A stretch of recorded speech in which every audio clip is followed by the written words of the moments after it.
إن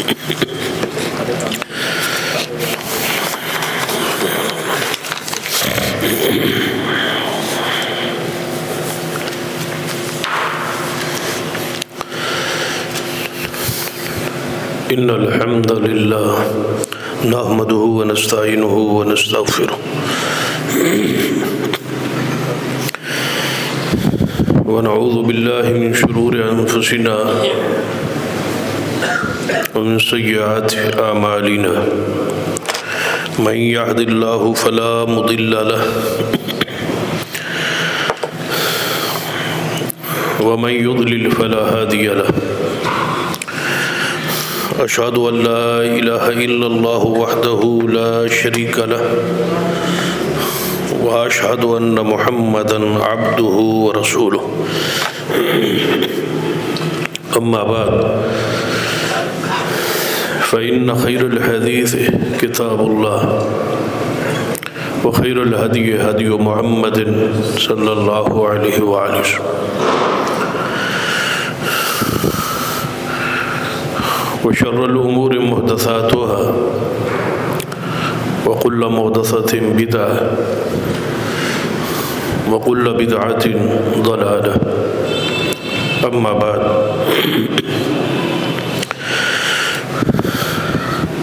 فأعوذ بالله السميع العليم من الشيطان الرجيم من همزه ونفخه ونفثه بسم الله الرحمن الرحيم فبأي حديث بعده يؤمنون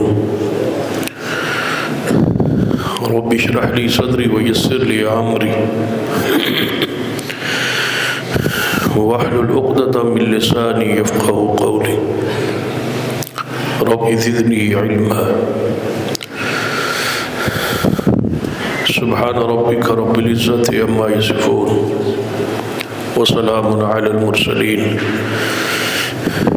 والحمد لله رب العالمين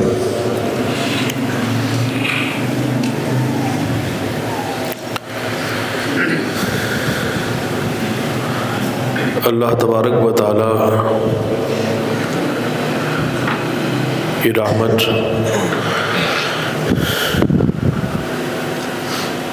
کہ اس ذات بابرکات نے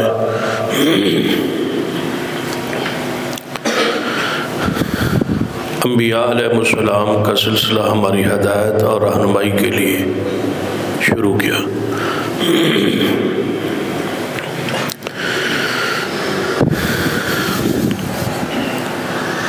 بہت سارے انبیاء آئے،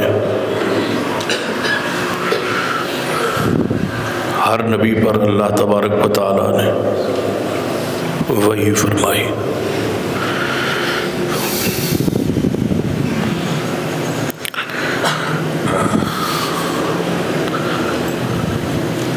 وحی ایسی اللہ کی رحمت ہے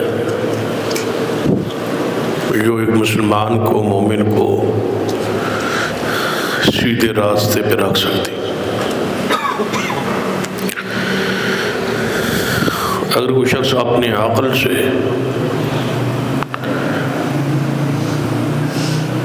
دنیا میں زندگی بسر کرے تو ہر آدمی کی عقل مختلف بھی ہے اور محدود بھی ہے، اور اس عقل سے خطا اور غلطی بھی ہو سکتی۔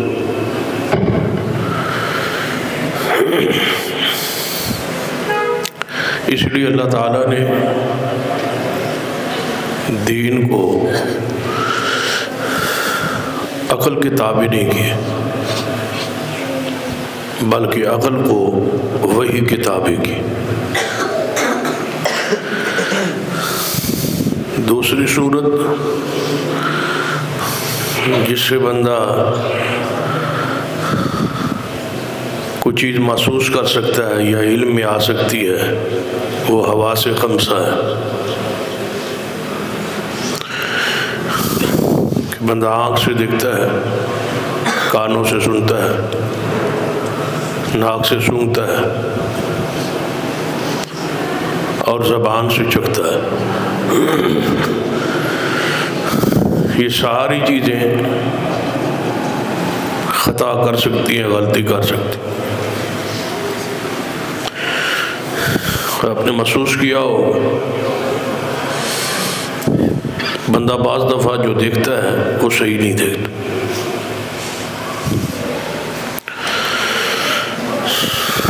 مثلاً آپ کسی سواری پہ سفر کر رہے ہیں تو آپ کی آنکھ یہ دیکھتی ہے کہ آس پاس کے درخت جو ہے، پودے، یہ دوڑ رہے ہیں، چل رہے ہیں، جبکہ ایسا نہیں ہوتا۔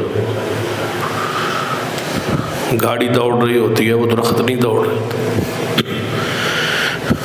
جو ہم دیکھتے ہیں وہ صحیح نہیں ہوتا۔ یہ ثابت ہوا کہ جو دیکھتے ہیں ہر ہمارا دیکھنا صحیح نہیں ہوتا۔ اس طرح بعض دفعہ جو سنتے ہیں وہ بھی صحیح نہیں ہوتا۔ آپ نے خود تجربہ کیا ہو کہ آپ سے کہنے والا کچھ اور کہتا ہے، آپ کہتے ہیں کہ میں نے آپ کی بات کو پھر سمجھے ہی نہیں، میں تو یہ سمجھا تھا آپ نے یہ کہا ہے۔ تو گویا تمہارے سننے کو بھی غلطی لگ سکتی۔ اسی طرح چکھنے کو چیز چکھ بتانا چاہے تو چکھنے میں بھی غلطی لگ سکتی۔ بعض دفعہ بندہ بیمار ہوتا ہے، منہ کا ذائقہ صحیح نہیں ہوتا، جو چکھتا ہے وہ اس کا اصل ذائقہ نہیں ہوتا جو اسے محسوس ہو۔ گویا ساری چیزیں غلطی کھا سکتی ہیں، خطائیں کر سکتی ہیں، لیکن ایک اللہ کی وحی ہے جس سے آیا ہوا علم یقینی ہوتا، اس میں کوئی شک شبہ نہیں۔ اس لیے اللہ تعالیٰ نے وحی کو ہی دین بنایا اور امام محبوب علیہ السلام کو پابند کیا، ان اتبع الا ما یوحی الی، میں وہی کچھ کرتا ہوں جو میری طرف وحی آتی، اور وہی ہی باقی انسانوں سے ممتاز کرتی ہے انبیاء کو۔ قل انما انا بشر مثلکم یوحی الی، میں ہوں ایک بشر لیکن شان اور مقام میں تم جیسا نہیں ہوں، حالانکہ میں بشر ہوں تم جیسا، لیکن مقام میں تم جیسا نہیں ہوں۔ کیوں؟ یوحی الی، کہ میری طرف وحی آتی۔ گویا وحی نے ہی ممتاز کیا ہے انبیاء علیہ السلام۔ تبارک الذی نزل الفرقان علی عبدہ لیکون للعالمین نذیرا، جس نے قرآن نازل کیا، جس اللہ نے کیوں نازل کیا محمد مصطفیٰ پر، وہی کیوں کی؟ لیکون للعالمین نذیرا، تاکہ محمد مصطفیٰ کو مکہ سے اٹھا کے سارے جہانوں کے لیے نذیر بنا دیا جائے۔ گویا وہی ہی ایسی چیز ہے جس سے انبیاء کی شان اور مقام ممتاز ہوتا۔ فاستمسک بالذی اوحی الیک انک علی صراط مستقیم، اے محمد صلی اللہ علیہ وسلم وہی پر قائم رہیے، وہی کے ساتھ جڑے رہیے۔ کیا ہوگا؟ انک علی صراط مستقیم، آپ صراط مستقیم پر ہیں۔ کب تک؟ حکم کیا ہے؟ وہی کے ساتھ جڑے رہے۔ فاستمسک بالذی اوحی الیک، جو کچھ آپ کی طرف وہی کیا جا رہا ہے اس پر جم جائیے، ڈٹ جائیے۔ اور نبی علیہ السلام کی زندگی مبارک کا یہ خاصہ رہا ہے کہ آپ نے وحی کے بغیر کوئی بات نہیں کی، وحی کے بغیر کسی سوال کا جواب نہیں دیا۔ بعض دفعہ ایسا ہوتا کہ آپ سے سوال کیا جاتا تو آپ وعدہ فرماتے کہ وحی آئے گی تو بیان کرو۔ بعض دفعہ ایسا ہوتا آپ سے پوچھا جاتا اور فوری وحی کا سلسلہ شروع ہو جاتا، وحی کے بعد آپ بیان فرماتے۔ بعض دفعہ ایسا ہوتا آپ کچھ فرما دیتے پھر وہی آتی اور جتنی بات اس میں رہ جاتی یا اس میں کوئی اضافہ یا کمی وہ رسول اللہ صلی اللہ علیہ وسلم بذریعہ وہی آتی تو بیان کرتے۔ کئی مرتبہ ایسا ہو، یہ ایک الگ موضوع ہے، بے شمار ایسے واقعات موجود ہیں۔ صرف ایک مثال کے طور پہ عرض کرتا ہوں، معرکہ جاری تھا، جنگ کا، جہاد کا، تو آپ سے ایک صحابی نے پوچھا یا رسول اللہ صلی اللہ علیہ وسلم، اگر میں کفار سے لڑتا رہوں اور لڑتا لڑتا آگے بڑھتا رہوں، پیچھے نہ ہٹوں اور شہید ہو جاؤں تو کیا میرے سارے گناہ معاف کر دیے جائیں؟ تو نبی علیہ السلام نے فرمایا ہاں تیرے سارے گناہ معاف ہیں۔ وہ 3 مرتبہ پوچھتا ہے، آپ 3 مرتبہ یہی جواب ارشاد فرماتے۔ تو اس کے ہاتھ میں کھجوریں تھیں، اس نے کھجوروں کو پھینکا اور ذہن میں خیال آیا کہ آپ جنت میں ہی کھائیں گے اور آگے دوڑنا شروع کیا۔ اب کفار کی صفوں کی طرف وہ دوڑ رہا ہے، ارادہ کیا ہے؟ شہید ہونے کا، کہ میں اللہ کی راہ میں شہید ہو جاؤں۔ خوشخبری مل گئی ہے کہ جنت بھی مل جائے گی، سارے گناہ بھی معاف ہو جائیں۔ تو فوری جبریل آئے، فرمایا اے محبوب صلی اللہ علیہ وسلم، جس سوال کے جواب میں جو کچھ آپ نے فرمایا وہ صحیح ہے، وہ حق ہے، وہ ٹھیک ہے، لیکن اس کو بلا کے یہ سمجھا دے کہ الا الدین، قرضہ معاف نہیں ہوگا۔ آپ نے تو مطلقاً فرما دیا ہے نا، جتنی وہی آئی ہوئی تھی پہلے آپ نے بیان کر دی۔ فرمایا اس کو واپس بلائیے اور اس کو فرمائیے کہ قرض معاف نہیں ہوگا۔ تو پھر آپ نے اس کو بلایا اور فرمایا کہ ابھی ابھی میرے پاس وہی آئی ہے، جو کچھ آپ نے پوچھا وہ ٹھیک، لیکن قرض معاف نہیں ہوگا، قرض کی معافی نہیں ہے۔ تو اس طرح کی بے شمار حدیث کہ نبی علیہ السلام فرماتے، کوئی آپ سے پوچھتا تو آپ پھر فرماتے کہ ابھی ابھی میرے پاس جبریل آیا، اس نے یہ وحی کی، اس نے یہ پیغام دیے۔ تو وہی 2 صورتوں میں ہے، ایک قرآن اور دوسرا حدیث، بلکہ قرآن کو بھی حدیث ہی کہا گیا اور نبی علیہ السلام کی احادیث کو بھی حدیث کہا گیا۔ یہ عجیب اتفاق ہے کہ دونوں اللہ کی وحی ہیں اور دونوں کی صفت ایک ہے۔ قرآن بھی حدیث ہے اور محمد مصطفیٰ صلی اللہ علیہ وسلم کی حدیث فرامین بھی حدیث ہے۔ ان دونوں کو اللہ نے یہ ایک صفاتی یہ نام بخشا ہے۔ قرآن کے اندر ہی قرآن کو بھی حدیث کہا گیا ہے اور محمد رسول اللہ صلی اللہ علیہ وسلم کو بھی، فرمان کو بھی، آپ کی بات کو بھی حدیث ہی کہا گیا۔ اور یہ بڑا روح والا اور بڑی محبت والا اور پیار والا یہ نام ہے کہ قرآن کو بھی حدیث کہا جائے اور محمد مصطفیٰ صلی اللہ علیہ وسلم کے فرمان کو بھی حدیث کہا جائے۔ گزشتہ خطبہ جمعہ میں ہم نے ایک حدیث کا تذکرہ کیا جس سے میں نے مناسب سمجھا کہ اسی حدیث سے ہی بات کو آگے بڑھاتے اور چلاتے، کیونکہ آپ کے علم میں ہے کہ ہمارا موضوع کئی مہینوں سے چل رہا ہے، اللہ کی وحی، حدیث، سنت کی اہمیت، ضرورت اور سنت کو تحقیر، تنقیص اور توہین کے بارے میں جو کچھ قرآن اور حدیث میں وعید ہیں ان کا ذکر جاری تھا۔ تو اسی سے جڑا ہوا یہ ایک موضوع آپ کے سامنے رکھنا چاہتا ہوں کہ قرآن اور حدیث کو یہ دونوں چونکہ حدیثیں ہیں، ایک اللہ کی حدیث ہے اور ایک محمد مصطفیٰ کی حدیث ہے، ان دونوں کو آپ نے ہمیشہ اکٹھا رکھنا ہے۔ یہ ہماری دعوت کا نچوڑ ہے، یہ ہماری دعوت کا خلاصہ ہے کہ قرآن اور حدیث کو دین میں برابر درجہ دینا، یہ ہمارا مسلک اور یہ ہمارا منہج۔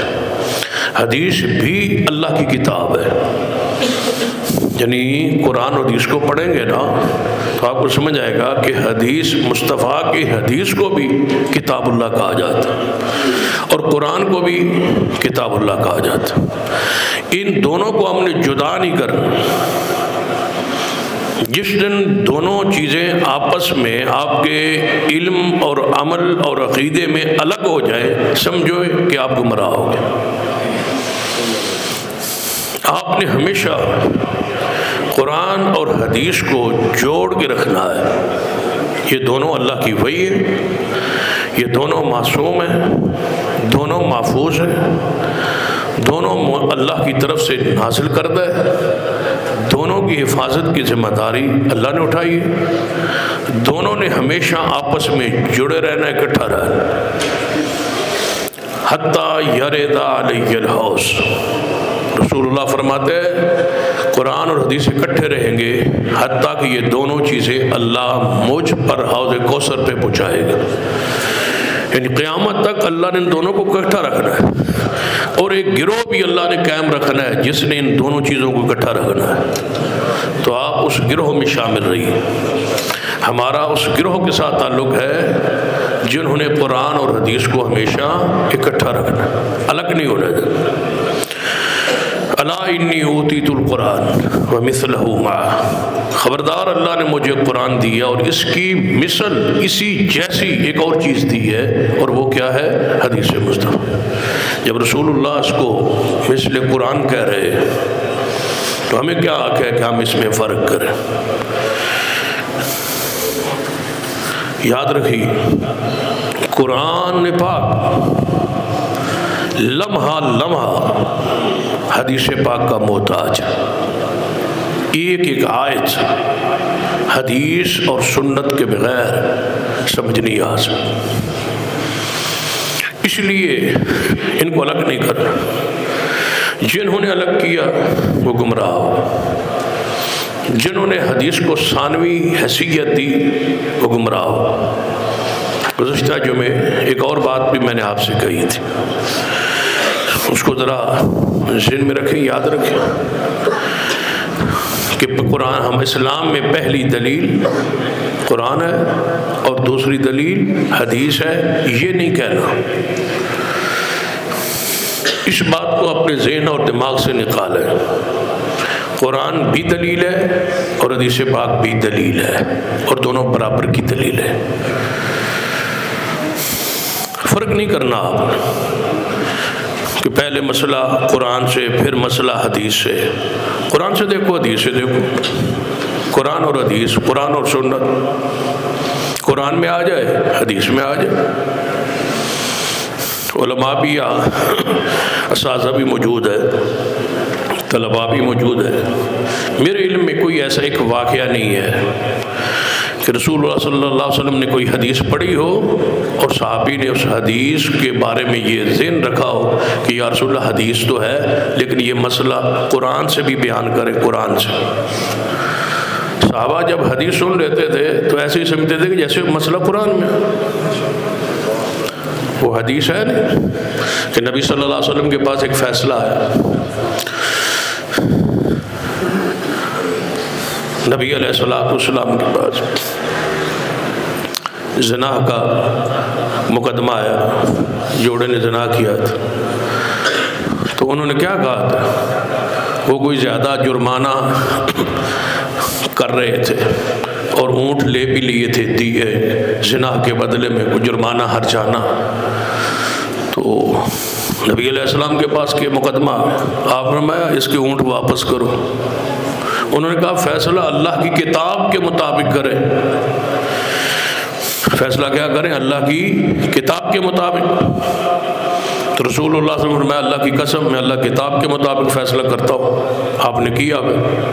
آپ نے فرمایا کہ وہ عورت جس سے زنا کیا گیا ہے وہ شادی شدہ ہے۔ صحابی سے کہا کہ آپ جائیں، اگر وہ اقرار کرے تو اس کو رجم کر دو، سنسار کر دو۔ اور اس کے بارے میں یہ کنوارا تھا لڑکا، تو فرمایا اس کو 100 گھوڑا ہے اور 1 سال کی جلا وطنی ہے، یہ جو 2 اونٹ شونٹ لے کے بیٹھے ہو یہ واپس کرو۔ اب بتائیں 1 سال کی جلا وطنی اور 100 گھوڑا، یہ سزا کہاں ہے؟ قرآن میں۔ اور رجم کی سزا کہاں ہے؟ حدیث میں۔ رسول اللہ نے کیا فرمایا؟ میں نے کس کے مطابق فیصلہ کیا؟ اللہ کی کتاب کے مطابق۔ آدھا فیصلہ قرآن کے مطابق، آدھا فیصلہ حدیث کے مطابق۔ رسول اللہ کا فیصلہ کیا ہوا؟ اللہ کی کتاب کے مطابق۔ جو قرآن ہے وہ بھی حدیث ہے، اور جو محمد مصطفیٰ کا فرمان ہے وہ بھی حدیث ہے۔ جب دونوں کا نام ہی ایک ہے تو کام بھی ایک ہی ہے، دونوں اللہ کی طرف سے ہیں، دونوں وہی ہیں۔ اس کے علاوہ ایک اور حدیث بھی ہے، وہ کی دفعہ غالباً بیان بھی ہوئی ہے، اس لیے میں کوشش کرتا ہوں کہ جو اکثر روایات حدیث بیان ہوتی رہتی ہیں ذرا اسے ہٹ کے آپ کو کوئی مسئلہ سمجھا دوں۔ تو وہ ایک مشہور حدیث ہے جو اس سے متعلقہ ہے کہ سیدنا عبداللہ بن مسعود رضی اللہ تعالیٰ عنہ درس دے رہے تھے، وعظ فرما رہے تھے۔ وعظ کے دوران آپ نے ایک حدیث پڑھی کیا حدیث؟ اللہ کی لعنت ہے اس شخص پر جو اپنے دندان کو خوبصورت دکھانے کے لیے ان کو رگڑوائے، باریک ہو رہے۔ اللہ کی لعنت ہے اس شخص پر جو وگ لگوائے، مصنوعی بال یہ لگوائے۔ اللہ کی لعنت ہے اس شخص پر جو اپنا جسم کا کوئی حصہ چھدوا کے اس میں کوئی چیز، کوئی بیل بوٹا یا کوئی چیز لکھوائے۔ لعنت کس کی بیان کی؟ اللہ کی۔ کس نے؟ عبداللہ بن مسعود۔ تو اجتماع میں درس سننے والوں میں مرد بھی تھے، عورتیں بھی تھیں۔ تو ایک عورت سیدہ ام یعقوب رضی اللہ تعالیٰ عنہا صحابیہ ہیں، وہ کھڑی ہوئی، فرمایا عبداللہ بن مسعود آپ نے جن پر لعنت کی ہے اور ذکر کیا ہے کہ اللہ کی لعنت، تو اللہ کی لعنت سے مراد تو یہ ہے کہ وہ لعنت قرآن میں ہونی چاہیے۔ جب اللہ کی لعنت بیان کر رہے ہیں تو اللہ کی لعنت تو ہوگی نا قرآن میں، تو قرآن میں تو یہ لعنت ہے نہیں جس کا آپ ذکر کر رہے ہیں۔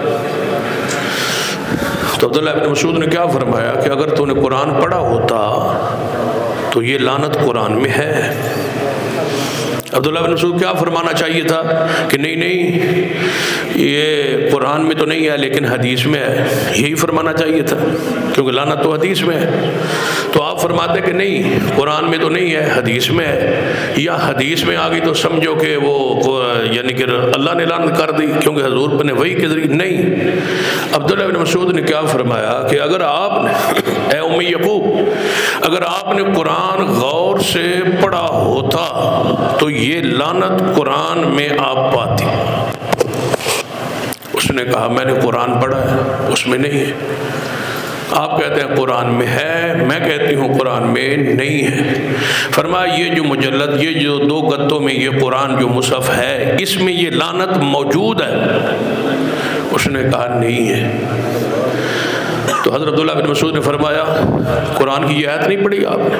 ما آتاکم الرسول فخذوہ وما نہاکم عنہ فانتہوا، کہ جو کوئی رسول دے وہ لے لو، جس سے رسول منع کرے رک جاؤ۔ فرمایا ہاں یہ تو قرآن میں ہے۔ فرمایا پھر اسی طرح سمجھ گیا کر کہ جو کچھ حدیث میں ہے سمجھ لے یہ قرآن میں ہے۔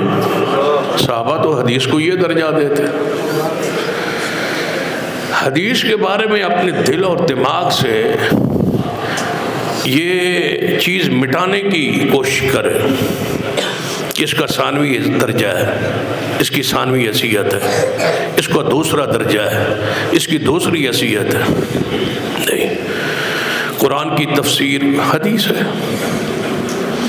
قرآن اپنی تفسیر آپ کرے، قرآن کی تفسیر محمد مصطفیٰ کی حدیث کرے۔ یہ قرآن نے پاک اور حدیث دونوں کے اس لیے صفاتی نام اللہ نے ایک رکھے، مصطفیٰ کی حدیث بھی حدیث ہے اور قرآن بھی حدیث۔ قرآن پاک نے کیا فرمایا؟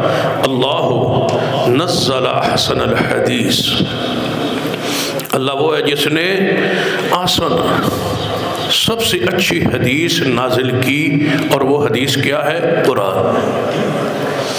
کتنی اچھی ہے؟ کتاب متشابہ مثانی، جس کی آیات ایک دوسرے سے ملتی جلتی اور بار بار دہرائے جانے والی آیات، یہ ہے قرآن۔ تقشعر منہ جلود الذین یخشون ربہم، جب وہ آیات پڑھی جاتی ہے تو اہل ایمان کے دل کانپ اٹھتے ہیں، ڈر جاتے ہیں، رونگٹے کھڑے ہو جاتے ہیں۔ ہمیں کچھ نہیں ہوتا تو یہ ہماری حالت کیفیت سخت ہے، وگرنہ قرآن تو پڑھیں تو جانور اور پرند اور چرندوں پر بھی وجد اور ڈر اور وہ بھی کانپنا شروع ہو جائے۔ پہاڑوں کا ذکر تو قرآن میں، لو انزلنا ھذا القرآن علی جبل لرأیتہ خاشعا متصدعا من خشیۃ اللہ۔ وہ ایک بات تھی، ہمارے مناظر اسلام حافظ عبداللہ شوپوری رحمۃ اللہ علیہ اپنی زندگی ایک واقعہ بیان کیا کرتے۔ ایک بھینس تھی، کہتے ہیں کہ ایک بھینس جب بھی دودھ دینے کا وقت ہوتا تو وہ ٹائم پہ دودھ نہیں دیتی تھی، پھل اس کا چھوڑا جاتا، کٹا وغیرہ چھوڑا جاتا تو وہ دودھ نہیں دیتی تھی۔ تو وہ زمیندار تھا، وہ جٹ تھا، وہ کہتا حافظ صاحب کہ میرے پاس آ گیا، کہتا ہے کہ حافظ صاحب کچھ چیز دم کر دے، وہ روٹی لے آیا جی دم کر دے، مجھ بھینس جو ہے نا وہ ٹائم تے ملتی نہیں، تو آٹا کوئی ہے یا روٹی دم کر دے۔ پر مطلب میں سورہ فاتحہ پڑھی، دم کیا، وہ لے گیا۔ تو سویرے 2-3 دن بعد وہ دودھ لے کے آ گیا، کہ حافظ صاحب جدوں نہ روٹی کھوائی ہے نا اس وہ نے لات بھی نہیں چکی۔ آپ سب فرمان لگے قرآن دا بھینس دے حیا کر گئی ہے، پھر بھی نہیں کیتا۔ قرآن کو وہ بھی سمجھ گئی ہے، جان گئی ہے کہ قرآن اس پہ پڑھا، وہ تو حیا کر گئی۔ بے شمار ایسے واقعات شاہ عبد الغنی رحمۃ اللہ علیہ کے بارے میں معروف ہے، اور حقیقی واقعہ ہے کہ وہ قرآن تقریر میں پڑھ رہے تھے تو چڑیا آ کے ان کے سر پہ بیٹھ گئی۔ قرآن وہ پڑھتے رہے، چڑیا سر پہ بیٹھی، اٹھی نہیں، اڑی ہی نہیں قرآن۔ ایسے کئی واقعات حدیث میں اسلاف کے کئی واقعات ایسے محفوظ ہیں اور موجود ہیں۔ قرآن پاک نے کہا کہ اس پر یہ قرآن، یہ حدیث ہے، اللہ کی حدیث ہے، یہ اللہ کا کلام، اس کو جو حیثیت، جو درجہ، اللہ فرماتا ہے ثم تلین جلودہم وقلوبہم الی ذکر اللہ۔ یہ آیات سن کے اور پڑھ کے دل کانپتے بھی ہیں، رونگٹے کھڑے بھی ہوتے ہیں، اور اللہ کے ذکر کی طرف یہ قرآن کی آیات کی تلاوت مائل کرتے ہیں۔ قرآن اور حدیث کو ایک ہی رنگ میں آپ نے سمجھنا، قرآن پاک اور حدیث، قرآن اور حدیث اللہ کی وحی۔ جب وحی آتی ہے تو سمجھو کہ ایک ہو گئی، قرآن وحی، حدیث وحی۔ کیا کہا اللہ تبارک و تعالیٰ نے اپنے پیارے حبیب جناب محمد مصطفیٰ صلی اللہ علیہ وسلم کی ازواج مطہرات امہات المومنین کو وَاذْكُرْنَ مَا يُتْلَى فِي بُيُوتِكُنَّ مِنْ آیَاتِ اللَّهِ وَالْحِکْمَةِ، یاد کرو جو تمہارے گھروں میں پڑھی جاتی ہے، تلاوت کی جاتی ہے، قرآن کی اور مصطفیٰ کی حدیث کی۔ وَاذْكُرْنَ مَا يُتْلَى فِي بُيُوتِكُنَّ مِنْ آیَاتِ اللَّهِ وَالْحِکْمَةِ، تلاوت کی جاتی ہے، مَا يُتْلَى فِي بُيُوتِكُنَّ، تلاوت قرآن کی بھی ہے، تلاوت حدیث کی بھی ہے۔ قرآن کو بھی پڑھا جاتا ہے، حدیث کو بھی پڑھا جاتا ہے۔ آپ نماز دیکھ لیں، نماز میں آپ تلاوت قرآن کی بھی کرتے ہیں، حدیث کی بھی کرتے ہیں، بطور ذکر کرتے ہیں، بطور ثواب کرتے ہیں، بطور اجر کرتے ہیں۔ سبحان ربی العظیم، سبحان ربی الاعلیٰ، یہ سجدے اور رکوع میں آپ جو کچھ پڑھتے رہتے ہیں، کیا یہ حدیث کی تلاوت؟ التحیات للہ سے لے کر سلام تک ساری حدیث کی تلاوت۔ سبحانک اللہم اللہم باعث بینی، حدیث کی تلاوت۔ پھر دیکھ لیں ایک ایک رکن سے دوسرے رکن کی طرف جو آپ منتقل ہوتے ہیں جاتے ہیں کس کے ذریعے؟ حدیث کے ذریعے۔ اللہ اکبر کیا ہے؟ حدیث۔ قیام سے رکوع میں کیا کون چیز لے جاتی ہے؟ حدیث لے جاتی ہے۔ رکوع سے قومے کی طرف آپ کو کس چیز نے لایا؟ حدیث نے لایا۔ پھر سجدے میں لے جاتی ہے اللہ اکبر کے ذریعے، یہ حدیث۔ گویا ہر رکن سے دوسرے رکن کی طرف آپ کو جو چیز لے جا رہی ہے وہ مصطفیٰ کی حدیث۔ جو کچھ آپ پڑھ رہے ہیں وہ حدیث ہے، وہ تلاوت کر رہے ہیں، درود شریف پڑھ رہے ہیں، یہ حدیث رسول۔ ومن اصدق من اللہ حدیثا، اللہ فرماتا ہے اللہ سے بڑھ کر کس کی حدیث سچی ہو سکتی ہے؟ یہ اس حدیث سے مراد کیا ہے؟ قرآن۔ افمن ھذا الحدیث تعجبون، کیا پس تم قرآن سے اس حدیث سے تعجب کرتے ہو کہ یہ کیسا قرآن ہے، یہ کیسی کتاب ہے، اس پر تعجب کرتے ہو؟ وتضحکون ولا تبکون، ہنستے ہو روتے کیوں نہیں ہو؟ اللہ فرماتا ہے ہنستے ہو، مزاح کرتے ہو اس قرآن کا، کفار کو کہا جائے استہزاء کرتے ہو قرآن کا، مزاح کرتے ہو قرآن، ہنستے ہو اس پر۔ ولا تبکون، چاہیے تو تھا کہ تم روتے، وانتم صامتون، اور اس پر کھیل کھیلتے ہو، مزاح کرتے ہو، اڑاتے ہو، اس کی ہنسی مزاق اڑاتے ہو قرآن کا کہ کسی شاعر کا کلام ہے، نعوذ باللہ، پر مزاق اڑاتے ہو اس قرآن۔ یہ قرآن، اس کا مزاق اڑا رہے ہو تمہیں تو رونا چاہیے تھا۔ ایک جگہ پہ اللہ تبارک و تعالیٰ نے قرآن پاک کو حدیث کے صفاتی نام سے یاد کرتے ہوئے بڑے پیارے انداز میں اور بڑے دردناک انداز میں بیان کیا۔ کیا فرمایا؟ فلا اقسم بمواقع النجوم، مجھے قسم ہے ستاروں کے گرنے کی۔ دیکھو اللہ ہو کے قسم اٹھا رہا ہے، خالق اور مالک ہو قسم اٹھا رہا ہے، مجھے قسم ہے ستاروں کے گرنے کی۔ آگے قرآن پتہ کیا کہتا ہے؟ وَإِنَّهُ لَقَسَمٌ لَوْ تَعْلَمُونَ عَظِيمٌ، اللہ فرماتا ہے اگر تم جانتے ہو تو بتاؤ میں نے کتنی بڑی قسم اٹھائی۔ وَإِنَّهُ لَقَسَمٌ لَوْ تَعْلَمُونَ عَظِيمٌ، اگر تم جانو نا سمجھو تو اللہ تمہارے اللہ نے کتنی بڑی قسم اٹھا کے کہتا ہے إِنَّهُ لَقُرْآنٌ كَرِيمٌ فی کتاب مکنون، یہ قرآن کریم ہے، یہ اس کی محفوظ ترین سب کچھ کتاب میں، لا یمسہ الا المطہرون، تم کہتے ہو کہ یہ شیاطین کی طرف سے آئی ہوئی بات ہے، فرمایا اس تک تو فرشتوں کے علاوہ کوئی پہنچ نہیں پاتا جہاں یہ لوح محفوظ پہ قرآن ہے، تنزیل من رب العالمین، یہ رب العالمین کی طرف نازل شدہ ہے۔ آگے کیا فرمایا؟ افبہذا الحدیث انتم مدہنون، یہ ہے حدیث جس سے سستی کرتے ہو، جس سے اعتراض کرتے ہو۔ میں قسم اٹھاتا ہوں ستاروں کی، میں کتنی بڑی قسم اٹھا رہا ہوں کہ یہ قرآن ہے، میری طرف سے نازل شدہ ہے، اور یہ میری حدیث ہے جس کو سن کے تم توجہ نہیں کرتے، سستی کرتے ہو، مدانت اختیار کرتے ہو۔ مدانت دو انداز کی، ایک تو ہے کہ قرآن ہی نہیں ہے، اللہ کی طرف سے نہیں ہے، یہ بھی مدانت۔ قرآن پر ایمان تو ہے لیکن عمل نہیں ہے، یہ بھی مدانت۔ یہ بھی قرآن کی طرف سے رخ موڑنا ہے، یہ سب کچھ قرآن کی بہاریں ہیں۔ یہ علماء، مدارس، طلباء، مساجد، پڑھائی، درس، تدریس، نحو، صرف، گرامر، منطق، جو کچھ بھی پڑھایا جا رہا ہے صرف ایک کتاب کی خدمت کے لیے، اور وہ قرآن۔ حدیث بھی قرآن کے لیے، قرآن بھی حدیث کے لیے، یہ اللہ کی وحی۔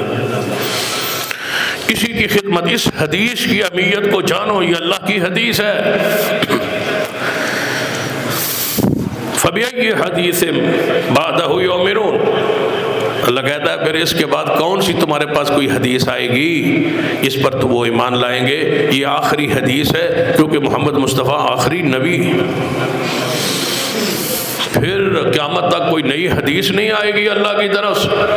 اس کی قدر کرو، اس کی عزت، اس کا احترام کرو، یہی اللہ کی حدیث ہے۔ حضور اس حدیث کو جو نہیں مانتے تھے ان کو دیکھ کے حضور کی کیفیت کیا ہوتی تھی؟ ہماری تو کچھ نہیں ہوتی، ہمیں تو پرواہ ہی نہیں، تو ہم تو سازشیں کرتے ہیں قرآن کے خلاف، حدیث کے خلاف، پڑھائی کے خلاف، تعلیم کے خلاف، درس و تدریس کے خلاف، مساجد کے خلاف، مدارس کے خلاف، علماء کے خلاف، بجائے اس کے کہ حصہ ڈالیں، بجائے اس کے کلمہ خیر کہیں، بجائے اس کے خوش ہوں، دل کو اطمینان ہو، تسکین ہو، سکون ہو۔ فَبِأَيِّ حَدِيثٍ بَعْدَهُ يُؤْمِنُونَ، کون سی اس کے بعد حدیث آئے گی جس پر یہ لوگ ایمان لائے؟ تم نے بھی اسی حدیث پر ایمان رکھنا ہے اور اسی پر مرنا ہے، اور تمہاری اولادوں نے بھی اور نسلوں نے بھی، اور قیامت تک کوئی اور حدیث نہیں آئی۔ حضور کی کیفیت کیا ہے؟ فَلَعَلَّكَ بَاخِعٌ نَفْسَكَ عَلَىٰ آثَارِهِمْ إِن لَّمْ يُؤْمِنُوا بِهَذَا الْحَدِيثِ آسَفًا، فرمایا پیارے ہمیں ایسا لگ رہا ہے کہ یہ لوگ اس حدیث پر، میری حدیث پر، اللہ کہتا ہے اس حدیث پر، میری حدیث پر، یعنی میری کتاب پر، قرآن پر، اس حدیث پر جب ایمان نہیں لا رہے تو مجھے ایسا لگ رہا ہے کہ آپ اس غم میں اپنی جان گنوا بیٹھے۔ یہ نبیوں کی بیماری، تکلیف، دکھ ہوتا ہے پیغمبروں۔ اسی تے ایک کوئی جملہ پکایا نا، اپنے چرپائی تھلو جناب ڈانگ ڈونگ پھیر لو آپ، یعنی جو کوئی جہاں جاتا ہے جائے، اپنی فکر کرے۔ یہ کفار کا فلسفہ ہے، مسلمانوں کا نہیں۔ کوئی جہاں جاتا ہے جانے دو، جو کرتا ہے کرنے دو، بس اپنا کام کریں، اپنا کاروبار کریں، اپنی محنت کریں، اپنی مزدوری کریں، اپنے بچوں کو پالیں، آپ سنبھالیں، اولادوں کی جناب تربیت کریں، ان کی شادی کریں، ان کے بیاہ کریں، ان کے لیے مکان بنائیں، ان کے لیے کچھ کمائیں، ان کو کچھ دے کے جائیں، چھوڑیں۔ کوئی جہاں جاتا ہے جائے، کوئی جہنم میں جائے، جہنم میں جائے، سانوں کی کوئی جہنم میں جانا ہے جائے، بڑی بات۔ جیڑا تساں قیامت نو منظر وکھانا ہو تو تسی دنیا جو وکھائی پھر دے ہو۔ قیامت نو ہونا ہے کہ یا اللہ ابا جاندہ دے جائے، ماں جاندی ہے جائے جہنم میں، سانو جنت دے دے۔ یوم یفر المرء من اخیہ و امہ و ابیہ و صاحبتہ و بنیہ، دوڑتا ہوگا بندہ، بھاگتا ہوگا اپنے والدین سے، اپنی بیوی بچے دوستوں سے۔ یہ منظر تو قیامت کا تھا جو آپ نے دنیا میں کہہ دیا کہ جتھے کو جاندہ جان دو۔ فَلَعَلَّكَ بَاخِعٌ نَفْسَكَ، محبوب آپ کے دل کو ہم دیکھ رہے ہیں، ایسا لگ رہا ہے کہ اپنی جان گوا بیٹھیں گے۔ إِن لَّمْ يُؤْمِنُوا بِهَذَا الْحَدِيثِ، کہ یہ لوگ اس حدیث پر ایمان کیوں نہیں لاتے؟ یہ فکر جب تک نہیں ہے نا آپ کے دل میں کہ دوسرا بندہ جنت میں جائے اور دوسرا بندہ موحد ہو، توحید پرست ہو، قرآن کو پڑھے، قرآن کو سمجھے، قرآن پر عمل کرے، حدیث کو سمجھے، مسلک کو، منہج کو، توحید کو سمجھے، جہنم سے بچ جائے، تو سمجھے آپ اپنے ایمان کی فکر کریں کہ آپ کا ایمان بھی صحیح نہیں۔ آپ پر لازم ہے، فرض ہے کہ قرآن کو سمجھیں، سمجھنے کے بعد سمجھائیں، تبلیغ کرے، واعظ کرے، یا جس حصے میں، جس شعبے میں ہے اس شعبے میں سمجھائیں، معاونت کریں، دعا کریں، تعاون، مال، جان، اخلاق، جس لحاظ سے۔ یقین ہے اس میں کوئی شک نہیں کہ سارے علماء نہیں بن سکتے، سارے واعظین نہیں بن سکتے، سارے دنیا کے معاملات چھوڑ کے یہ کام نہیں کر سکتے، لیکن جو چھوڑ کے بیٹھے ہیں ان کے ساتھ مالی، اخلاقی، دعا، حمایت، نصرت، مدد۔ رب نے کیا کہا تھا نبیوں کو؟ وَإِذَا خَذَ اللَّهُ مِيثَاقَ النَّبِيِّينَ لَمَا آتَيْتُكُم مِّن كِتَابٍ وَحِكْمَةٍ ثُمَّ جَاءَكُمْ رَسُولٌ مُصَدِّقٌ لِّمَا مَعَكُمْ لَتُؤْمِنُنَّ بِهِ وَلَتَنصُرُنَّهُ، اے نبیو تمہیں کتاب اور حکمت، نبوت، رسالت، شریعت دے دوں اور تم دنیا میں جا کے اس کی تبلیغ، وعظ، نصیحت کر رہے ہو، پھر میرا آخری نبی آ جائے تو تمہاری نبوت، تمہاری اطاعت، تمہاری شریعت ختم ہو جائے گی، لیکن ختم ہو جانے کے بعد تم نے بیٹھ جانا ہے۔ لَتُؤْمِنُنَّ بہ ولا تنصرن، آخری نمبر ایمان بھی لانا ہے اور اس کو دین پھیلانے میں اس کے ساتھ کھڑا بھی ہو۔ نبیوں پر یہ ضروری ہے، ہم تو امت ہیں، ہم تو غلام ہیں، ہمارا تو فرید ہے، ہمارے پاس تو رسول اللہ کی امانت ہے، حضور دے گئے ترکت فیکم امرین، میرا ترکہ ہے، رسول اللہ کا یہ ترکہ ہے، جی میں پیو دا ترکہ سنبھال دے ہو، رسول کا ترکہ بھی سنبھالو۔ یہ پوری امت کے لیے ترکہ رسول ہے۔ بلغوا انی ولو آیہ، بلغوا انی ولو آیہ سے مراد قرآن ہی نہیں ہے، ساتھ محمد کی حدیث بھی ہے، قرآن بھی آیت ہے اور محمد کی حدیث بھی آیت۔ بلغوا انی ولو آیہ، ایک مسئلہ، ایک آیت، ایک حدیث آپ کے علم میں اس کو پہنچائی۔ ترکہ رسول کے وارث ہو تم، ہم وارث ہیں سارے رسول اللہ صلی اللہ علیہ وسلم کی ترکے کے۔ اب بیدہ ایسا تھا، انج بڑی بیٹھے ہیں سارے، اے دو مرلے میرے تھے، اے دو مرلے تیرے، اے دو مرلے تیرے۔ ایک روحانی باپ ہے اور ایک جسمانی باپ ہے۔ جسمانی باپ وہ ہے جس کے ساتھ آپ کی ولدیت ہے، اور روحانی باپ ساری دنیا کے کون ہے؟ محمد مصطفیٰ، آپ کی وراثت ہے، اور وہ ترکہ رسول ہے، اس کو پڑھو سمجھو۔ رسول اللہ کے ترکے کو چھوڑتے ہو، جتھے کوئی ہے اتھے لگے رہن دو، چھاڑ دو جی، اپنے گھر دی فکر کرو جی۔ نوح علیہ السلام کا بیٹا مسلمان تھا یا کافر تھا؟ کافر تھا۔ کسی امتی نے کہا کہ اپنا گھر سنبھالو، پتر تے مان لے آؤں نہیں تے سانو واز کیوں کرتا؟ ابراہیم کو کسی نے نہیں کہا کہ باپ تے مسلمان ہوتا نہیں تے باہر واز کر دے پھر دے۔ آپ پر بھی واز ہے، اولاد پر بھی واز، دونوں کو واز۔ اولاد نافرمان ہے، بے دین ہے، تو بیان کرنے والے کی بیان میں کوئی تاثیر میں فرق نہیں، وہ بیان کرتا رہے، اپنی غیرت، اپنا ایمان، اپنی اولاد، اپنی فکر، اپنے بیوی بچوں اہل و عیال کو بچاتا رہے، بیان کرتا رہے۔ لیکن یہ کہنا کہ چونکہ فلاں نہیں ہے تو لہذا اس کو حق ہی نہیں، کسی کا بھائی صحیح نہیں ہے، کسی کا باپ صحیح نہیں ہے، کسی کی ماں جو ہے اس کے اعمال عقیدہ درست نہیں ہے، کسی کی اولاد درست نہیں ہے، عملی طور پر یہ ساری چیزیں گزر چکی ہیں اسلاف میں، انبیاء علیہ السلام۔ اس کا معنی یہ نہیں ہے کہ آپ وہاں چھوڑ فَلَعَلَّكَ بَاخِعٌ نَفْسَكَ، جان گوا بیٹھے غم اور اس دکھ میں کہ یہ لوگ کیوں نہیں مان لاتے بِهَذَا الْحَدِيثِ، اس حدیث کے ساتھ جو اللہ نے نازل کی۔ فَبِأَيِّ حَدِيثٍ بَعْدَ اللَّهِ وَآيَاتِهِ يُؤْمِنُونَ، اللہ کی آیات اور اللہ کی اس حدیث کے بعد کون سی چیز ہے جس پر یہ لوگ ایمان لائیں؟ آج سے ایمان نہ لاؤ، اس کے حقوق قرآن کی ادا نہ کرو، اس کو وہ حیثیت جو درجہ ملا ہوا ہے اللہ کی طرف سے وہ نہ دو، اس کو چھوڑ دو، پھر قیامت والے دیکھنا حالت کیفیت کیا ہوگی، اس کے بارے میں قرآن کی آج سنیں۔ اللہ فرماتا ہے قیامت کا دن ہوگا، وہ قرآن کو چھوڑنے والا، اس کو وہ درجہ نہ دینے والا، اس کا مذاق اڑانے والا، جب اللہ کی حضور پیش ہوگا رب کہے گا فَذَرْنِي وَمَنْ يُقَذِّبْ بِهَذَا الْحَدِيثِ،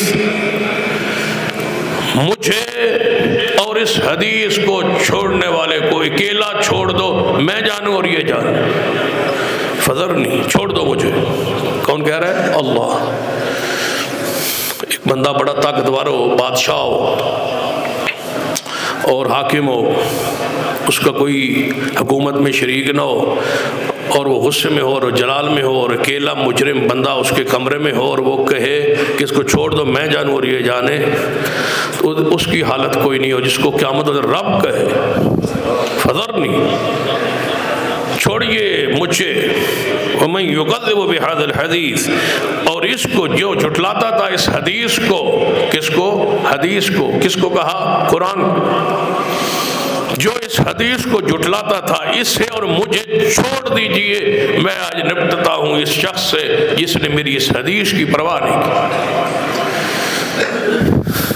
یہ غلافوں میں بند ہے اور گھر میں ہے۔ آج خاموش ہے نا، قرآن گھر میں پڑھا ہوتا ہے نا، ہر گھر میں ہوتا ہے، جو بھی مسلمان اس گھر میں قرآن تو ہوتا ہی ہے، پڑھا ہوتا ہے قرآن، اور ہمیں سمجھ یہی آتا ہے کہ یہ خاموش ہے، یہ بولتا نہیں ہے۔ یاد رکھنا قیامت والے دن اللہ تعالیٰ اس کو بولنے کی قوت دے گا، یا تمہارے حق میں بولے گا یا تمہارے خلاف بولنا ہے اس قرآن۔ اب آپ بتائیں، جس کے خلاف خود قرآن بول اٹھے، جس کے خلاف رسول اللہ خود فرمائے وقال رسول یا رب ان قوم اتخذوا هذا القرآن مہجورا، جس کے خلاف پڑوسی کھڑا ہو جائے اس دی بخشش دا راہ کو نہیں نظر آ رہا، تو جس کے خلاف قرآن کھڑا ہو سفارش کرے گا قرآن، یا اس کے حق میں یا اس کے خلاف۔ اللہ فرماتا ہے میں نے قرآن میں جو قصے حالات واقعات بیان کیے ہیں نا، سورہ یوسف میں اللہ تعالیٰ فرماتا ہے لقد کان فی قصص عبرۃ لأولی الالباب، فرمایا یہ عبرت ہے عقل والوں کی، عقل والو یہ عبرت کے لیے واقعات بیان ہوئے، ما کان حدیثا یفترا،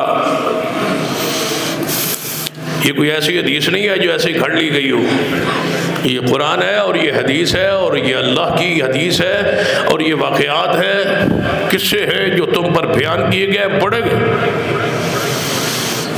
وَلَكِن تَصْدِيقَ الَّذِي بَيْنَ يَدَيْهِ، یہ وہ حدیث ہے جو پہلے انبیاء کی کتابوں کی تصدیق کرتا ہے،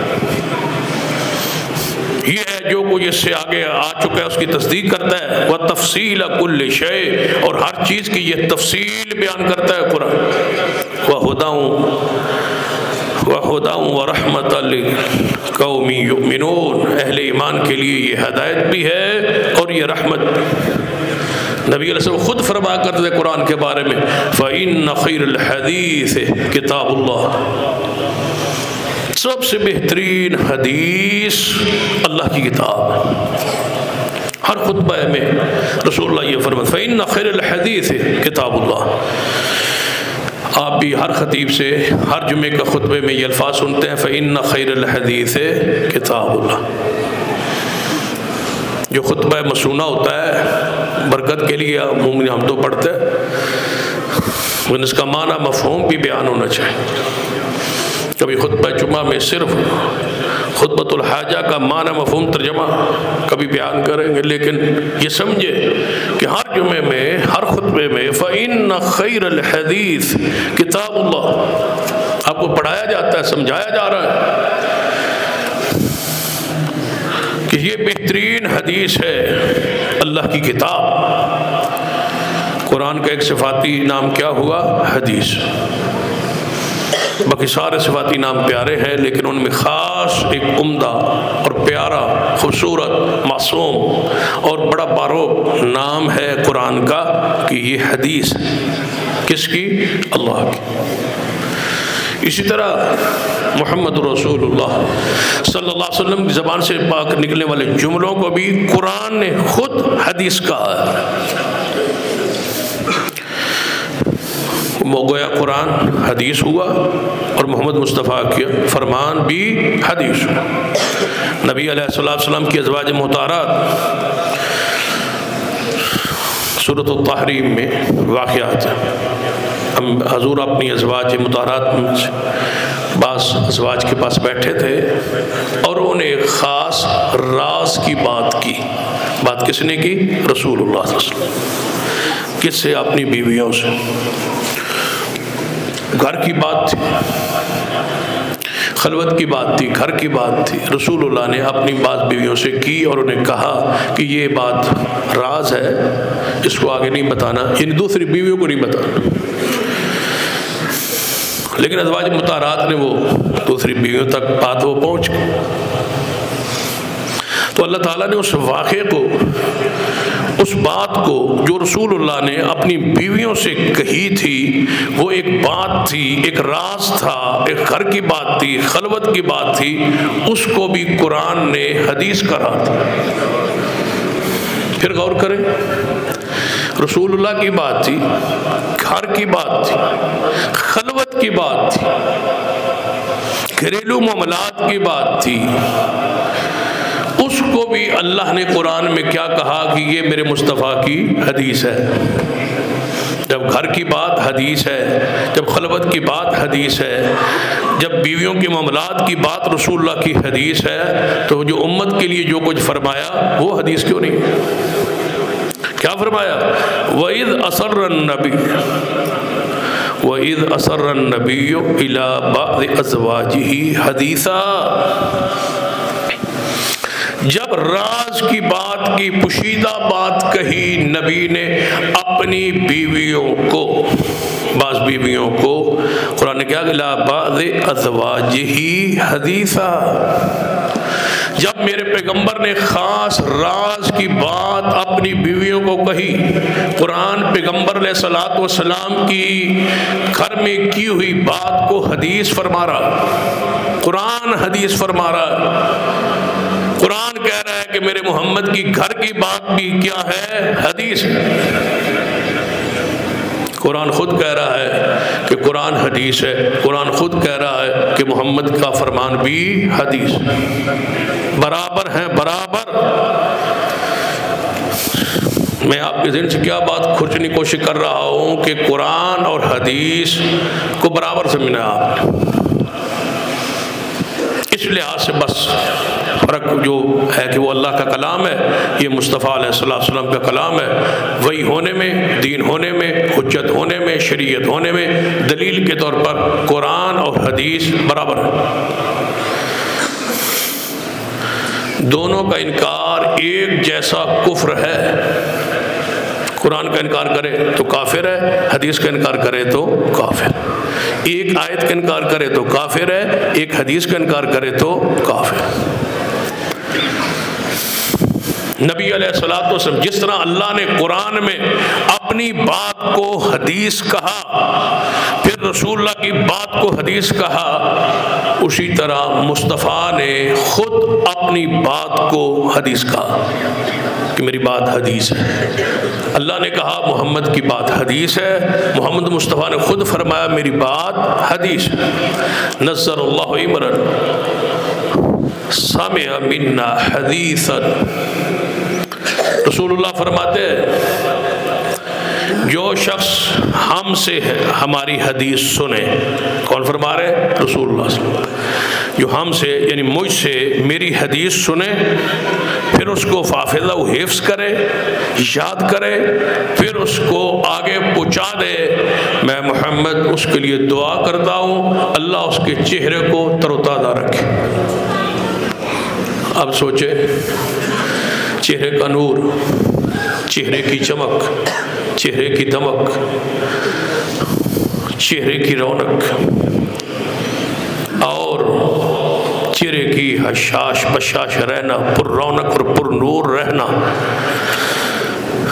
کب ہوگا؟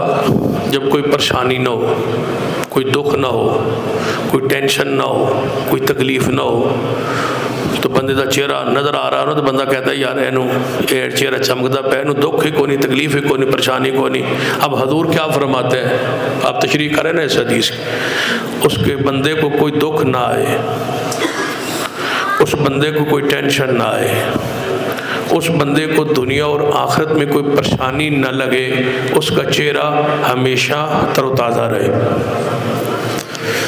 کون؟ جو میری حدیث سنے، یاد کرے، آگے پہنچائے۔ تو جیڑا کہ ساڈا حدیثاں نال کیے، اسی کو بچیاں دی روزی کمانی ہے، اسی ٹکا شکر کمانا ہے، اسی ہن دا صبح دا چہرہ پر اڑیا ہی رہنا ہے، پریشان ہی رہنا ہے، دن دہاڑے بھی رات دے 12 بجے چہرے دے وجے ہونے، پریشانی، آئے آئے، مال، درم، دینار، پیسہ، فراڈ، دھوکہ، بےایمانی، چہرہ اڑے ہو، نظر اللہ عمران۔ اور پھر میں اس پر مزید کوئی بات کیا کرتا ہوں، اب دیکھتا ہوں اپنے علماء کرام اساتذہ کرام کی آمدنیں، ان کی تنخواہیں، اور اس پر گزارا اور اس پر اطمینان اور اس پر چہرے کی رونق، تو پھر سمجھ آتی ہے کہ رسول اللہ کی دعا حق ہے۔ یقین رسول اللہ کی دعائیں، ان چہروں کو تر و تازہ رہنا ہے حدیث کی برکت سے۔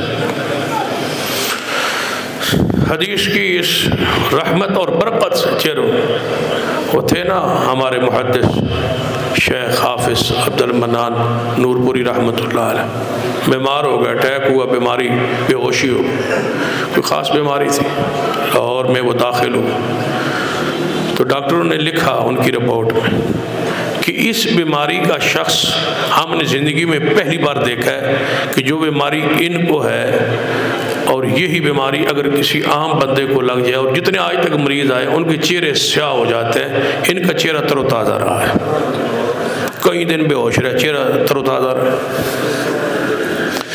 اپنے شیخ حافظ زبیر علی زئی رحمۃ اللہ علیہ کا جنازہ جن جن دوستوں نے پڑھا ہے وہ دیکھ لیں، اتنا خوبصورت چہرہ میں نے اپنی زندگی میں موت کے بعد میت کا نہیں دیکھا۔ 50 دن بے ہوش رہے، 50 دنوں میں عام بندہ کوئی خوراک نہ کھائے، بے ہوشی قومے میں رہے تو بالکل ہڈیوں کا ڈھانچہ بنا، چہرہ بالکل عجیب سا ہوتا، ایسے لگتا تھا جیسے آج ہی ان کی جو نا ادھر گرے ہیں اور فوت ہو گئے، چہرہ اتنا تر و تازہ میں نے اپنی زندگی میں اتنا خوبصورت چہرہ کسی میت کا نہیں دیکھا۔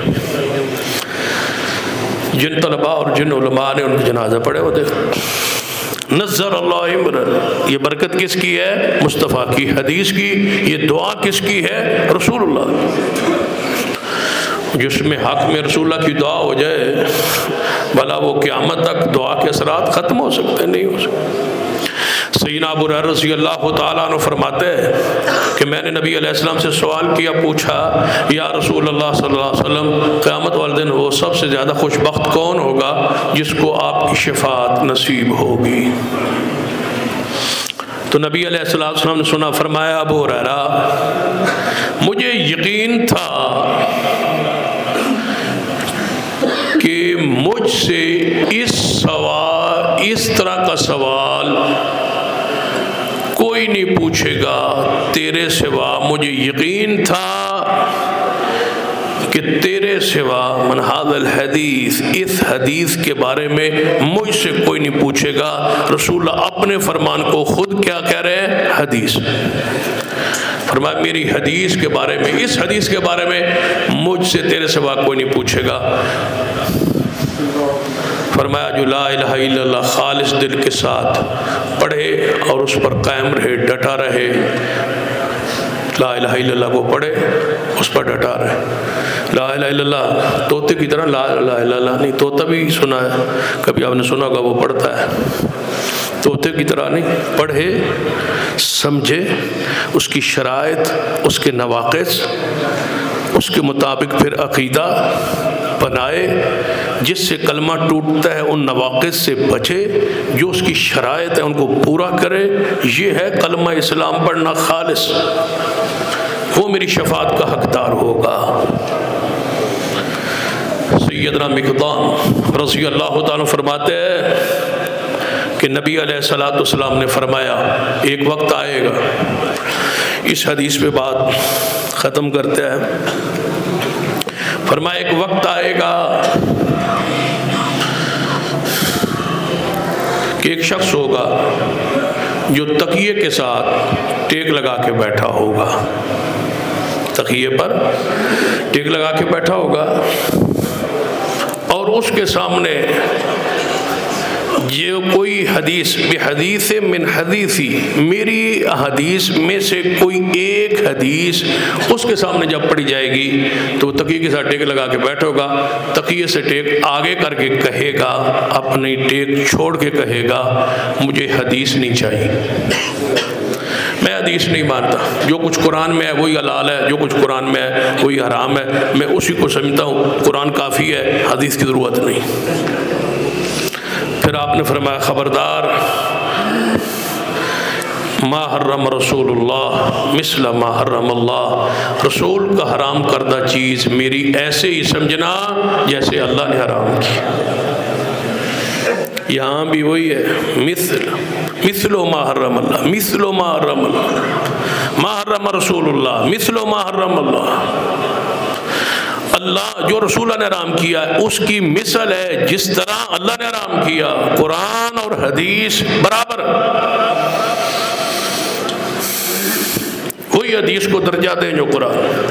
کلمہ اسلام لا الہ الا اللہ، آگے کیا ہے؟ محمد رسول اللہ۔ لا الہ الا اللہ کس سے مراد اللہ ہے اور محمد رسول اللہ سے مراد محمد ہے، یا دوسرا لفظ ایسے بھی سمجھ لے، لا الہ الا اللہ سے مراد قرآن ہے، محمد رسول اللہ سے مراد محمد مصطفیٰ کی حدیث۔ تمہارا کلمہ دو چیزوں پہ کھڑا ہے، قرآن پر حدیث پر، دونوں پر ایمان لازم۔ ساری زندگی لا الہ الا اللہ لا الہ الا اللہ لا الہ الا اللہ پڑھتے رہو، مسلمان نہیں ہو جب تک محمد رسول اللہ نہ پڑھ۔ ساری زندگی محمد رسول اللہ کہتے رہو، مسلمان نہیں ہو جب تک لا الہ الا اللہ۔ دونوں ملیں گے، لا الہ الا اللہ اور محمد رسول اللہ دونوں جز ملیں گے، تب مومن، تب اسلام، تب ایمان۔ اس نے کہا نہیں، تقیے پہ ٹیک لگا کے بیٹھا ہوگا اور ایسے اور پھر کہیں بعض علماء نے لکھا ہے، کوئی ضروری نہیں ہوتا کہ اس حدیث جو عمومی حدیث ہے جس کے سامنے بھی بیان کی جائے اور وہ کہے میں حدیث کو نہیں مانتا تو وہ اس حدیث میں، اس وعید میں وہ داخل ہے۔ تو بعض علماء نے یہ واقعہ لکھا ہے، عبداللہ چکڑالوی تھا، وہ حدیث کا مشہور منکرین میں سے، منکرین حدیث میں سے اس کا مین بنیادی نام تھا۔ کہیں گزرے ہیں تاریخ پاکستان میں، بڑا نام ہے سر سید احمد خان کا، ان ساری وہ حدیث جو معجزات تھے سب کا انکار کیا، معراج کا، لیکن ہماری وہ تاریخ کا ہیرو ہے، بولنا تو اس کے خلاف بہت بڑا جرم ہے اور بہت بڑی ہمت کی بات ہے۔ لیکن منکرین حدیث میں سے بنیادی وہ شخص تھا۔ علمی خدمات بھی ہوں گے آپ میں سے جو لوگ تاریخ پاکستان کو پڑھتے ہیں، مطالعہ پاکستان پڑھتے ہیں، وہ کہیں گے کہ نہیں، یونیورسٹی بنانا اور یہ انگریزی کی تعلیم اور اس کی طرف مسلمانوں کو متوجہ کرنا اس کی بڑی خدمات ہے۔ خدمات اپنی جگہ ہوتی ہے، ایک جہت پہ خدمات ہوتی ہیں، دوسری جہت پہ بالکل صفائی ہوتی ہے، ٹھیک ہے، اس حوالے سے اس کی خدمات ہوں، لیکن ایمانیات کا بھی تو مسئلہ ہے نا، یہ کوئی ضروری نہیں ہوتا۔ بعض دفعہ اللہ تعالیٰ کسی فاسق فاجر سے دین کا بڑا کام لے لیتا ہے، یہ اس کی مرضی ہے، جس سے لے لے، کوئی کام کسی سے دین کا کوئی ایک پہلو لے لے، باقی پہلو اس کے خراب ہوتے۔ تو اس نے انکار کیا، غلام احمد پرویز ہوا، اس نے انکار کیا، یہ عبداللہ چکڑالوی تھا، تو یہ حدیث کا کھلے عام انکاری تھا، ایسے کھڑا رہتا تھا نماز پڑھتے پڑھتے، بس قیام ہے قرآن میں، رکوع ہے قرآن میں، سجدہ ہے قرآن میں، بس نماز مکمل ہو گئی۔ حدیث نہیں لیتا تھا، سرے سے لیتا ہی نہیں تھا۔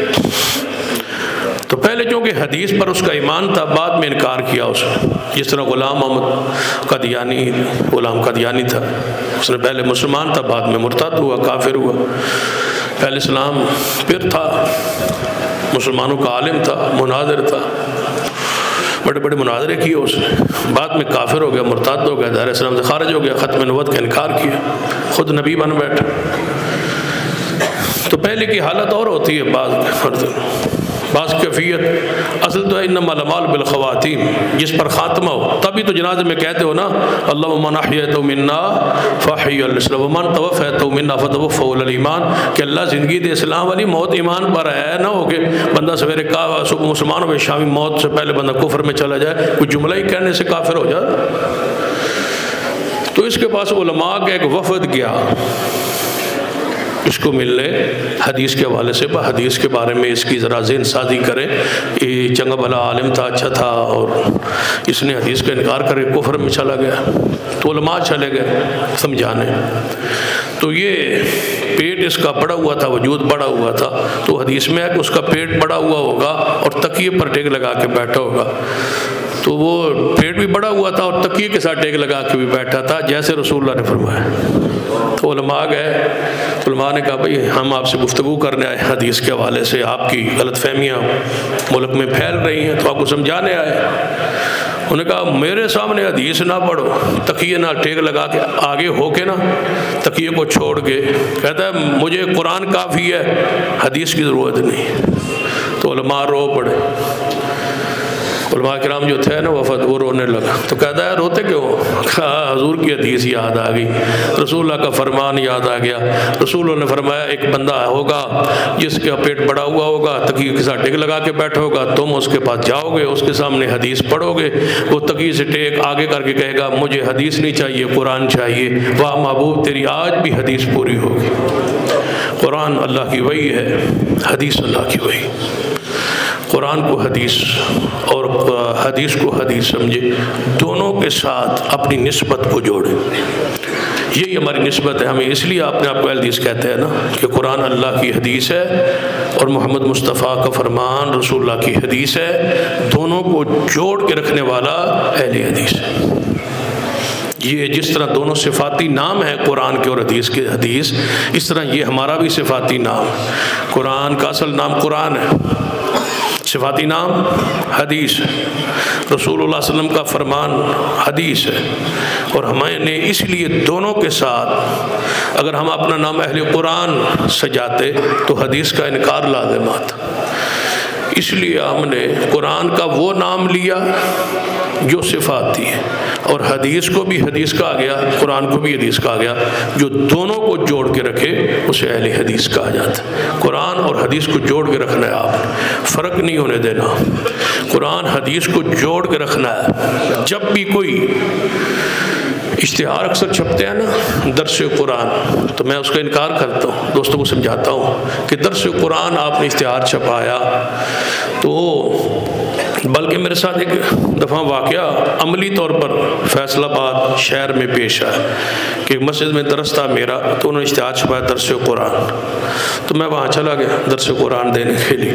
جب بیٹھا تو میں بیٹھا کرسی پہ، لاؤڈ اسپیکر انہوں نے ٹھیک کیا میرے سامنے رکھا، میں نے تقریر، انہوں نے کہا درس شروع کریں، اعلان ہو گیا۔ اب میں بیٹھا، انہوں نے کہا شاید کوئی وظیفہ پڑھ رہا ہے، 2 منٹ 4 منٹ 5 منٹ جب گزرے تو انہوں نے کہا جی ایک بزرگ بیٹھ گئے شروع کریں۔ میں نے کہا کیا شروع کروں؟ کہتے ہیں درس قرآن۔ میں نے کہا درس قرآن کہاں سے شروع کروں؟ کہتے ہیں وہ پڑھیں، خطبہ پڑھیں۔ میں نے کہا خطبہ تو قرآن میں ہے نہیں، خطبہ تو حدیث میں ہے، تو آپ نے درس قرآن لکھا ہوا ہے۔ اعوذ باللہ پڑھوں تو وہ بھی قرآن میں نہیں ہے، خطبہ پڑھوں تو وہ بھی قرآن میں نہیں ہے، تو کیسے شروع کروں درس قرآن؟ کیوں کیا آپ نے قرآن کو حدیث سے جدا؟ ترکت فیکم امرین لن تضلوا ما تمسکتم بہما۔ رسول اللہ فرماتے ہیں میں 2 چھوڑے جا رہا ہوں چیزیں، ان دونوں کو تھام کے رکھنا ہے، ایک اللہ کی کتاب اور ایک میری سنت۔ جب حضور 2 چھوڑ کے گئے، 2 چیزیں دے کے گئے، اکٹھی دے کے گئے، دونوں کو پکڑنا ہے، دونوں کو لینا ہے۔ آپ نے قرآن کو الگ کیوں کیا اشتہار پہ؟ آپ نے کیوں نہیں لکھا درس قرآن و حدیث، درس قرآن و سنت؟ فہم القرآن کلاس ہو رہی ہے، فہم القرآن نہیں، فہم القرآن والسنت، قرآن و سنت۔ کیسے قرآن سمجھو گے کہ محمد کی حدیث کے بغیر؟ قرآن کی چند آیات سمجھ جاؤ گے قرآن کی روشنی میں، لیکن قرآن آگے پھر تمہیں چلائے گا خود حدیث کی طرف کہ تعالوا الی ما انزل اللہ و الی الرسول، قرآن کی طرف آؤ اور محمد مصطفیٰ کی طرف آؤ۔ حدیث کی طرف قرآن خود چلاتا ہے، چلو سمجھنا ہے تو حدیث کی طرف جاؤ، مجھے سمجھنا ہے تو حدیث کھولو، حدیث پڑھو، حدیث سمجھو۔ تو ہم انشاءاللہ قرآن کی تفسیر قرآن کے ساتھ اور حدیث کے ساتھ اس پر انشاءاللہ آئندہ خطبہ جمعہ میں مزید گفتگو ہوگی۔ اللہ مجھے اور آپ کو توفیق عطا فرمائے۔ اقول قولی ھذا واستغفر اللہ لی ولکم ولسائر المسلمین وآخر دعوایا الحمدللہ رب العالمین۔